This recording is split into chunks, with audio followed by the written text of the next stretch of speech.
नमस्कार, मैं हूं आपके साथ शगुफ्ता साहिल देव। आप देख रहे हैं जीएनटी स्पेशल। जीएनटी स्पेशल में आज बात करेंगे गुड हेल्थ वाली गुड न्यूज के बारे में। देश ने सेहत के मोर्चे पर एक महाअभियान छेड़ रखा है। दुनिया में महामारी का रूप लेते मोटापे पर कड़े प्रहार का अभियान। कुछ महीनों पहले प्रधानमंत्री मोदी ने अपने मन की बात कार्यक्रम में मोटापे की समस्या और इसके समाधान का जिक्र किया था। प्रधानमंत्री ने हेल्थ को बेहतर बनाने के लिए लोगों से खाने के तेल में 10% तक कटौती करने की अपील की थी।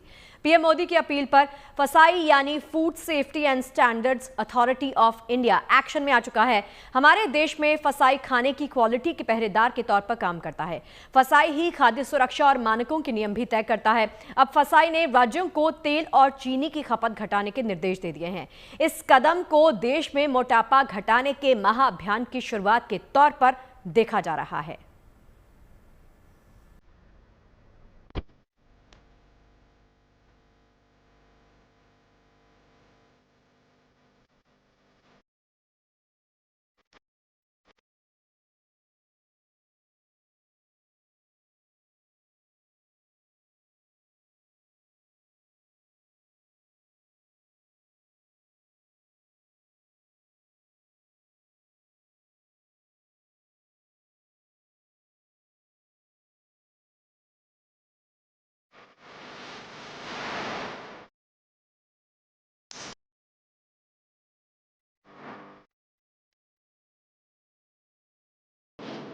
ये मिशन है देश को स्वस्थ बनाने का।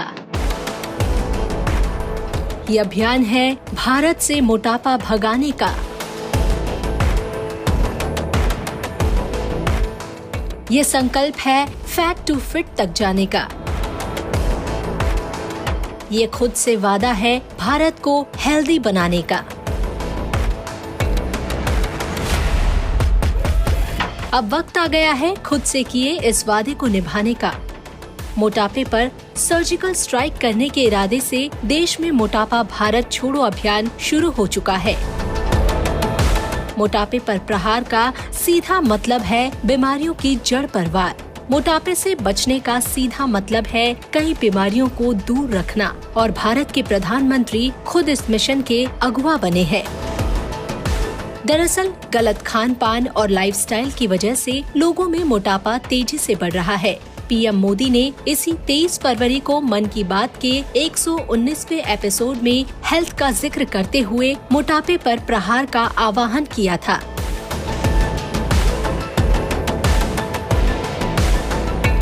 फिट और हेल्दी नेशन बनने के लिए हमें ओबेसिटी की समस्या से निपटना ही होगा। एक स्टडी के मुताबिक आज हर 8 में से 1 व्यक्ति ओबेसिटी की समस्या से परेशान है। बीते वर्षों में ओबेसिटी के मामले 2 गुने हो गए हैं।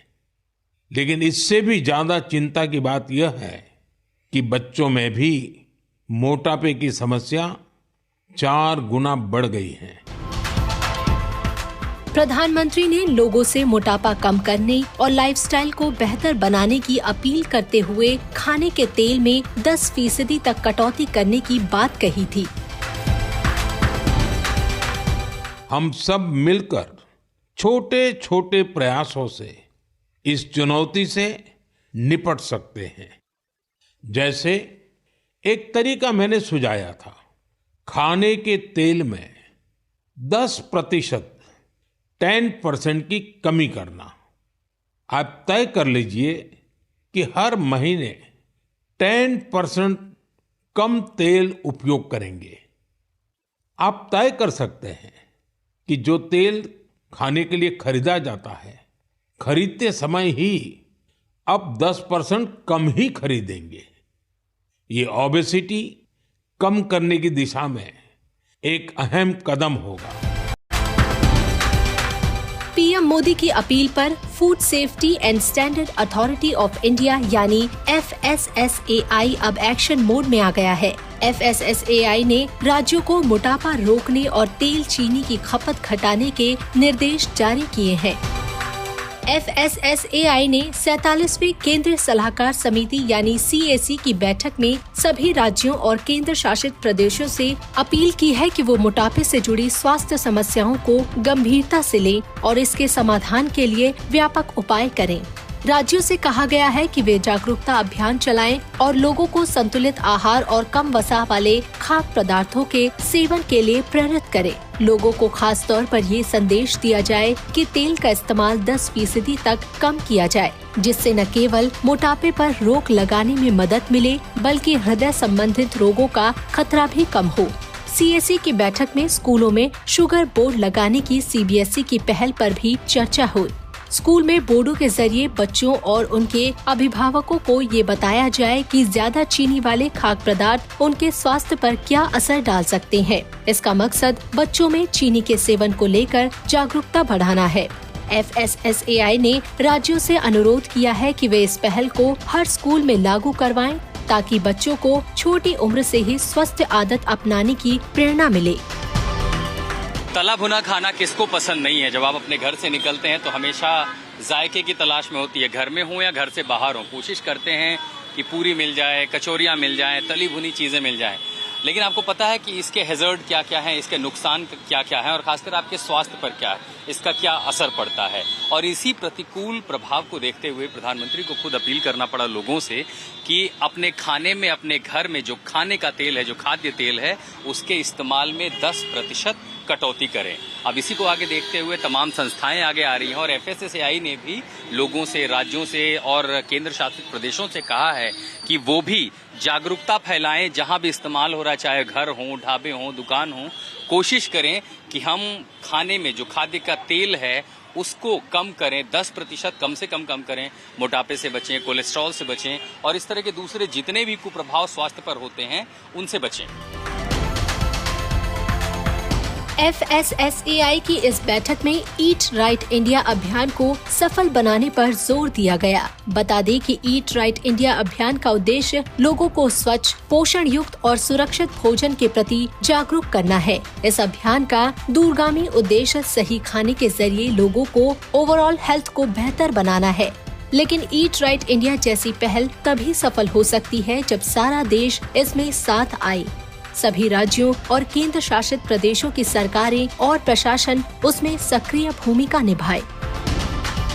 जब FSSAI की बैठक हुई, इस बैठक में उन्होंने तमाम राज्यों को, केंद्र शासित प्रदेशों को भी कहा कि न सिर्फ एक जागरूकता अभियान चलाएं बल्कि इस मुहिम के तहत ये सुनिश्चित करें कि कैसे मोटापा और इससे जुड़ी हुई जो दूसरी समस्याएं हैं उसके निवारण के लिए तेल के खपत को कम करें, खाद्य पान की जो हैबिट है उसमें बदलाव करें और अगर शुरुआत हो सकती है तो हमारे घरों से हो सकती है, किचन से हो सकती है, जिसमें जरूरी है कि जो तेल की खपत है उसमें कमी लाई जाए। वास्तव में ईट राइट इंडिया मूवमेंट का व्यापक असर तभी दिखाई देगा जब भारत की हर रसोई में खाना बनाने की प्रक्रिया में छोटे छोटे बदलावों की शुरुआत होगी।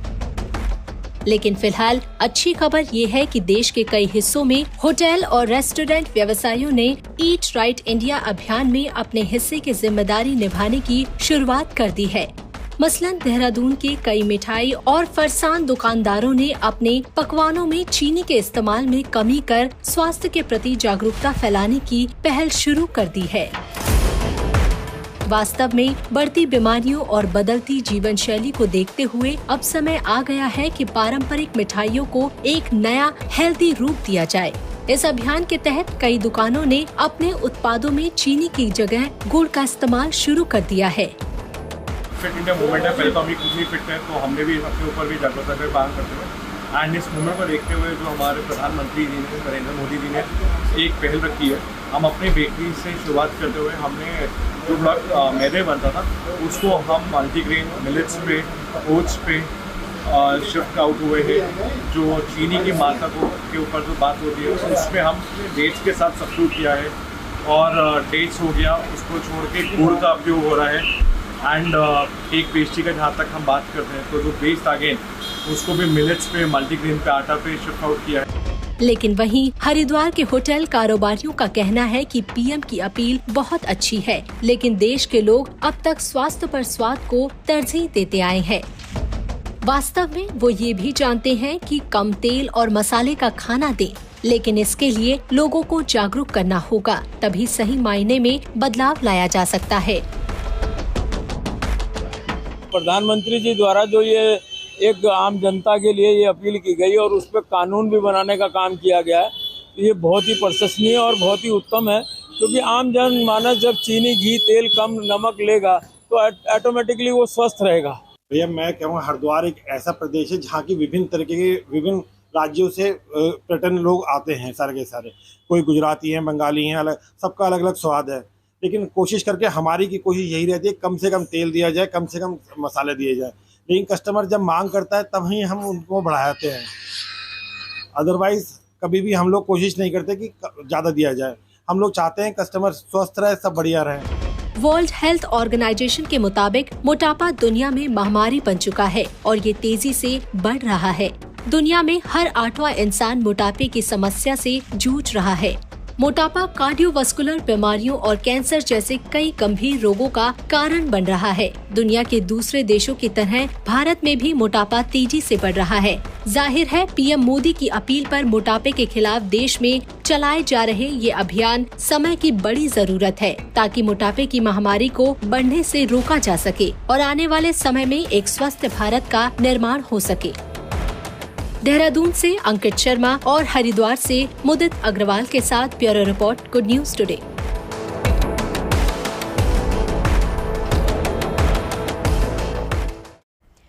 मोटापे के खिलाफ ये मुहिम तो अच्छी है, लेकिन सवाल ये खड़ा होता है कि मोटापे के खिलाफ ये मुहिम छेड़ने की आखिर जरूरत पड़ी क्यों? भारत और दुनिया के सभी देश मोटापे को लेकर काफी चिंतित हैं। WHO भी इसे लेकर फिक्रमंद है। विश्व स्वास्थ्य संगठन के मुताबिक मोटापा अब दुनिया में एपिडेमिक का रूप ले चुका है। एपिडेमिक का मतलब है कि ऐसी बीमारी जो दुनिया में बहुत तेजी के साथ फैल रही है। मोटापे की परिभाषा आखिर है क्या? देखिए, मोटापे का माप बॉडी मास इंडेक्स यानी BMI के आधार पर किया जाता है। WHO यानी विश्व स्वास्थ्य संगठन के दिशा निर्देशों के आधार पर सामान्य BMI 18.5 से 24.9 के बीच में होता है। 25 से 29.9 के बीच BMI वाले व्यक्ति को ज्यादा वजन वाला माना जाता है। 30 से ज्यादा BMI वाले व्यक्ति को मोटा माना जाता है। स्टडीज से पता चलता है कि मोटापे को बढ़ाने की कई वजहें हो सकती हैं, जैसे आलस भरी जीवन शैली मोटापे के बढ़ने की एक बहुत बड़ी वजह है। एक्सरसाइज ना करना, रोजमर्रा की जिंदगी में एक्टिव ना रहने से मोटापा तेजी के साथ बढ़ता है। स्क्रीन टाइम यानी मोबाइल, लैपटॉप, टीवी जैसे उपकरणों पर बीतने वाला वक्त हमें शारीरिक रूप से निष्क्रिय बनाता जाता है। इसी तरह अनहेल्दी फूड्स की जब हम बात करते हैं, अनहेल्दी फूड्स में हैबिट्स भी आती हैं, यानी असंतुलित खाना भी मोटापा बढ़ने का बहुत बड़ा कारण होता है। यही वजह है कि तेल के इस्तेमाल को कम करने के लिए कदम उठाए जा रहे हैं। इसके अलावा जेनेटिक्स को भी मोटापे की एक बड़ी वजह माना जाता है। ये तो थी मोटापे की परिभाषा और वजहें, लेकिन अब देश और दुनिया में मोटापे का फिलहाल क्या हाल है, जरा ये बताने वाले आंकड़े अब आपको दिखा देते हैं और नजर डाल लेते हैं। WHO के अनुसार 1975 से 2016 के बीच में दुनिया भर में मोटापा बढ़ने का चलन लगभग 3 गुना तक बढ़ा। 1990 और 2022 के बीच मोटापे से ग्रस्त बच्चों और किशोरों का प्रतिशत 4 गुना बढ़कर 2 से सीधे 8 पर पहुंच गया, जबकि इसी अवधि के दौरान मोटापे के शिकार वयस्कों का आंकड़ा 2 गुने से ज्यादा हो गया। ये आंकड़ा 7% से बढ़कर 16% तक पहुंच गया। मोटापे से ग्रस्त देशों में अमेरिका का नाम आज सबसे पहले लिया जाता है। WHO के अनुसार अमेरिका की कुल आबादी में आज लगभग 42% वयस्क मोटापे के शिकार हैं। लेकिन जिस मोटापे को कभी अमीर देशों की समस्या माना जाता था, अब वो मीडियम इनकम और यहाँ तक कि लो इनकम वाले देशों में फैल रहा है। हम बात अगर अपने ही देश की करें तो भारत में भी अब मोटापे के आंकड़े परेशान करने लग गए हैं और यही वजह है कि अब सख्त कदम भी उठाए जा रहे हैं। देखिए, साल 2021 में भारत सरकार द्वारा किए गए नेशनल फैमिली हेल्थ सर्वे के मुताबिक भारत के लगभग 23% पुरुषों और 24% महिलाओं का वजन सामान्य से ज्यादा है। इसका मतलब है कि भारत मोटापे के संकट से जूझ रहा है। अगर एज ग्रुप के हिसाब से देखा जाए तो 15 से 49 साल के आयु वर्ग में 6.4% महिलाएं और 4% पुरुष मोटापे से ग्रस्त हैं। यहाँ तक कि छोटे बच्चे भी मोटापे से अछूते नहीं। पैन इंडिया लेवल पर 5 साल से कम उम्र के ज्यादा वजन वाले बच्चों का प्रतिशत भी 2.1 से बढ़कर 3.4% हो गया है। ओवरऑल आंकड़ों पर नजर डाली जाए तो भारत में 10 करोड़ से ज्यादा लोग मोटापे से जूझ रहे हैं। मोटापे में भी बेली फैट यानी पेट की बढ़ती चर्बी से सबसे ज्यादा लोग परेशान हैं। आंकड़े कहते हैं कि भारत में 12% पुरुष और लगभग 40% महिलाएं बेली फैट से ग्रस्त हैं। हाल ही में भारत में मोटापे के खतरे को लेकर द लैंसेट में प्रकाशित एक स्टडी में सावधान करने वाले आंकड़े सामने आए। इसमें कहा गया कि अगले 25 सालों में यानी साल 2050 तक भारत की लगभग 1/3 आबादी मोटापे का शिकार हो सकती है। यानी अगले 2 दशकों में भारत में लगभग 44.9 करोड़ लोग मोटापे से ग्रस्त हो सकते हैं। आंकड़े बताते हैं कि क्यों भारत में मोटापे पर चौतरफा प्रहार करने की जरूरत है, चाहे फिट इंडिया मूवमेंट हो या फिर इट राइट इंडिया की मुहिम हो। बहरहाल तेल की खपत घटाने की मुहिम में देश के रेस्टोरेंट और होटल व्यवसायी भी साथ आते दिखाई दे रहे हैं। आज दिन भर जेएनटी संवाददाताओं ने अलग अलग शहरों में घूम घूम कर कई होटल्स के किचन में तेल के इस्तेमाल और उसमें बदलाव की गुंजाइश को जाना और उसको समझा। प्रधानमंत्री ने लोगों से अपील की है कि वो सेहत को देखते हुए घर में, किचन में, खाने में 10% एडिबल ऑयल जो है, जो खाने का तेल है, उसमें कमी करें। अब इसका अपील दरअसल हो रहा है, जो FSSAI है उसने राज्यों से कहा है कि वो भी कटौती करें। और इसका असर सिर्फ लोगों पर ही नहीं बल्कि जो इंडस्ट्रीज हैं, हॉस्पिटैलिटी सेक्टर हैं, छोटे रेस्टोरेंट से लेके ढाबे से लेके बड़े 5 स्टार होटलों तक में भी दिख रहा है। अगर मैं आपके किचन में जो कि हम देख रहे हैं, बहुत सारी चीजों पर कैलोरी मीटर लगे हुए हैं इस्तेमाल में। ऑल्टरनेट आपने इस्तेमाल किया है खाने में, बनाने में, तेल को कम करने के लिए क्या क्या उपाय किए हैं आपने? बहुत कुछ किया है, जैसे डीप फ्राइड चीज़ों को बेक्ड चीज़ों से, एयर फ्रायर से भी कर रहे हैं। और आज की डेट में सोशल मीडिया के ज़माने में जो हमारे गेस्ट हैं वो भी बहुत दुनिया भर में घूमे हैं, नई नई चीज़ों के बारे में जानते हैं, तो इसलिए बहुत आसान हो गया ये मेरे ख्याल से। आज से 10 साल पहले शायद इतना आसान ना था, आज बहुत आसान हो चुका है। अच्छा, आपके किचन में कंजम्पशन जो कम हो 10% है या 10 से ज्यादा हुआ है? नहीं, इससे कम है क्योंकि लोगों की जागरूकता बढ़ी है। उसके अलावा हम ऑल्सो बल्क कुकिंग कर लेते हैं, उससे क्या होता है तेल का वेस्टेज नहीं होता, तो हाफ डन चीजें कर लेते हैं। तो जब हम कुक कर रहे होते हैं फाइनल, तो उसमें तेल की बहुत बचत होती है। तो डीप फ्राइड की जगह शैलो फ्राई करते हैं, बेक करते हैं और एयर फ्राई भी कर लेते हैं। जो बेसिकली स्टेप्स ले रहे हैं इस चीज़ के लिए, वो इसमें कि हम लोग बैच कुकिंग कर रहे हैं एक तो, कि जिसमें मैक्सिमम चीज़ हम एक साथ तल लेते हैं अपनी, ताकि उन्हें बार बार तेल में न डालना पड़े, क्योंकि जब तेल को हम बार बार क्या कहते हैं गर्म करें, तेल खराब होता है। उसके अलावा अपनी मीट को या फिर सब्जियों को पहले हम थोड़ा सा बॉईल कर लेते हैं या फिर उनको रोस्ट कर लेते हैं, तो उससे क्या होता है हमारा सामान पक जाता है। उसके बाद उसको बस हम फ्राई करते हैं। फ्राई करने के लिए जो हमारी ऊपर वाली लेयर है उसको कुक करते हैं, वो पक जाती है, क्रिस्पी हो जाती है, बाहर निकाल लेते हैं। उससे हमारा लोगों को कई बार जो है तला भुना पसंद होता है और चाहते हैं कि फ्राई करके लाएं, या उससे भी जुड़ी कुछ अवेयरनेस दिखाई पड़ती है? सर देखिए, लोगों के टेस्ट बद की बात बताऊं तो लोगों को तो मुंह पे लगा हुआ है कि तला खाना है हमें और भुना हुआ खाना है, बट हम लोग उसका भी सोल्यूशन निकालते हैं। हम लोग क्या करते हैं, अपने जो सामान होता है उसको हम लोग रोस्ट कर लेते हैं। तो रोस्ट करने से क्या होता है कि सेम फ्लेवर होता है और टेक्सचर भी क्रिस्पी हो जाता है। तो उसकी ऐसे ना हम लोग ये फ्राई वाली चीज़ों को अवॉइड कर देते हैं। मेरे को खाने का बहुत शौक है, बट मेरे को लगता है कि ये बहुत नेसेसरी है, क्योंकि हमने स्कूल में भी सीखा है कि ओबेसिटी रेट इंडिया में 9.8% है, एंड उसको डेफिनेटली कम करना चाहिए हेल्थ के लिए एंड एवरीथिंग। तो आई थिंक जो गवर्नमेंट कर रही है वो बहुत नेसेसरी है, and I think it's a good step. मेरे हिसाब से ऐसा माना जाता है कि बाहर का खाना अनहेल्दी और घर का खाना हेल्दी है। उसमें मेन इंग्रेडिएंट तो तेल का ही प्रतिशत होता है। तो आई थिंक अगर रेस्टोरेंट से स्टेप ले रहे हैं तो बहुत अच्छा है, अच्छा रहेगा। वैसे घर में ज़्यादातर सारे लोग जो बिना ऑयल के तो मम्मी मानेगी नहीं, ठीक है, तो रेस्टोरेंट में नहीं मिला बट घर जा कर के हम कर सकते हैं। वैसे आपका क्या रिएक्शन है? 10% ऑयल कम होना चाहिए रेस्टोरेंट में, आपको लगता है ऐसा? मुझे लगता है कि होना चाहिए, क्योंकि हेल्दी तो सबसे ज़्यादा इम्पोर्टेंट बात है, and it's always better to keep improving health in India. और ये बहुत अच्छा इनिशिएटिव है जो सरकार ने लिया। मैं इस समय मौजूद हूँ मुंबई के अंधेरी इलाके के एक सुप्रसिद्ध रेस्टोरेंट में, और हम लोगों का जो यूरोपियन कॉन्सेप्ट है जिसमें ऑलरेडी लेस ऑयल ही जाता है, इस पे ऑयल का ज़्यादा कुछ ये है नहीं। एक जो डीप फ्रायर है, जो भी फ्राइंग होता है उसमें तो कम नहीं हो सकता है, बाकी जो भी जो कुकिंग होता है उसमें 10% का इवन 15% भी कम हो सकता है, और ये हेल्थ के लिए काफ़ी अच्छा रहेगा।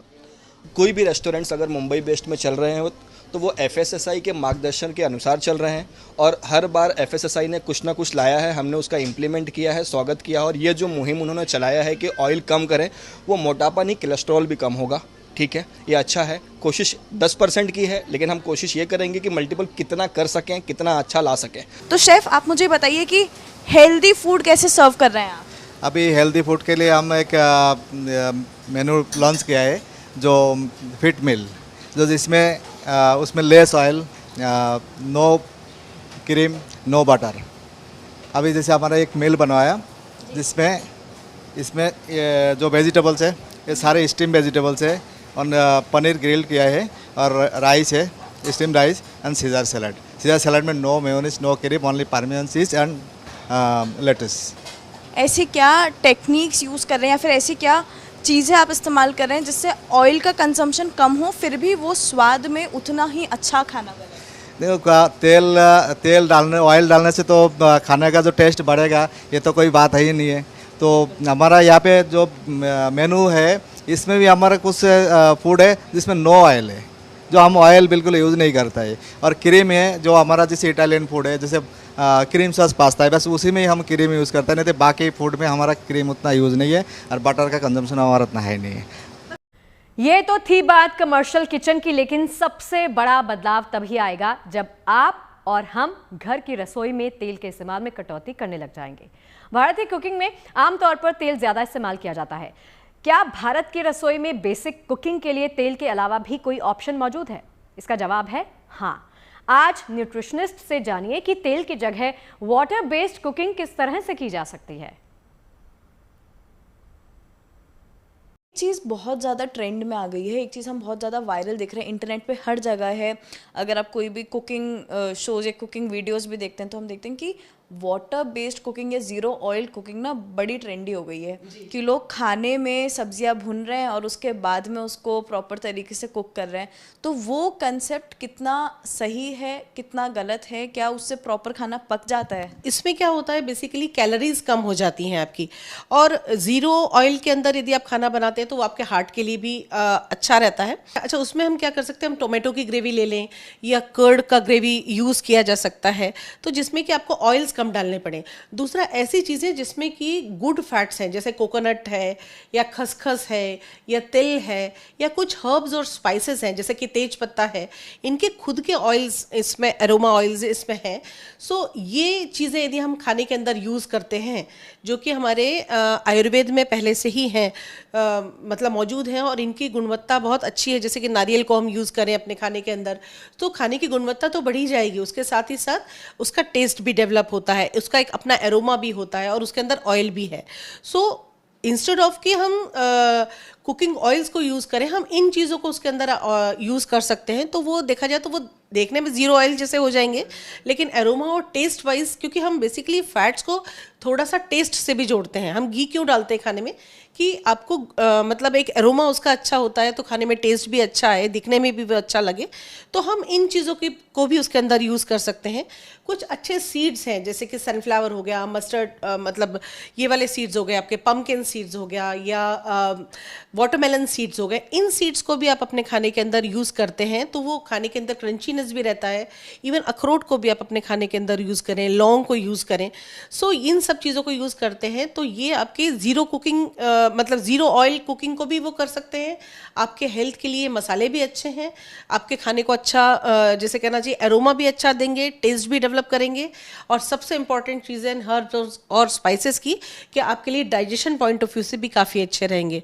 सो हम कुछ चीज़ों को ऑयल से रिप्लेस कर सकते हैं जिससे कि हम ऑयल्स की मात्रा को खाने के अंदर कम कर दें। और लेकिन यदि हम कम कर रहे हैं तो कहीं टेस्ट में भी फ़र्क ना आए, प्लस हमारी हेल्थ भी ठीक रह जाए। और चलिए उम्मीद यही करते हैं कि फैक्ट टू फिट मुहिम में आप भी जुड़ेंगे, इस पे इंस्पायर जरूर होंगे। फिलहाल के लिए इजाजत दीजिए, अच्छी खबरें लगातार जारी हैं, आप बने रहिए गुड न्यूज़ टुडे के साथ। नमस्कार।